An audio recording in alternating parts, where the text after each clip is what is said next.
अस्सलामुअलैकुम नाजरीन, मैं हूं आपकी मेजबान नाइला भट्टी और आप देख रहे हैं कसरे नूर न्यूज़ HD। खबर शामिल करते हैं गुजरांवाला से। अहमद अली शाह की रिपोर्ट के मुताबिक गुजरांवाला डिप्टी कमिश्नर सायरा उमर की क़यादत में निकाली गई यौम यकजहती कश्मीर रैली में ज़िला इंतज़ामिया के अफसरान, ADCR Imtiaz Ali Baig, ADCG Shabir Hussain Bhat, ACCT Mohammad Saleem Aasi, सदर कामरान हुसैन, मेम्बरान अमन कमेटी मौलाना अकबर नक्शबंदी, हाजी Mohammad Yusuf Khokhar, CEO metropolitan corporation, महकमा स्कूल हायर एजुकेशन, सेहत रेस्क्यू 1112, पुलिस, सिविल डिफेंस, मुख्तलिफ सरकारी दफातर के अहलकारों और तालिब इल्मों की बड़ी तादाद ने शिरकत की।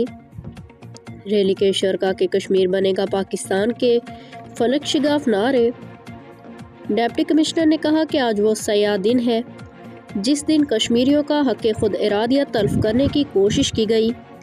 रैली का मकसद अपने कश्मीरी बहन भाइयों के साथ इजहार यकजहती करना है। पाकिस्तान का बच्चा बच्चा कश्मीरियों के साथ खड़ा है।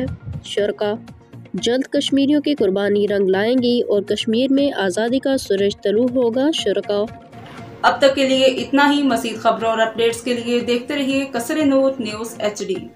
हर खबर से बाखबर।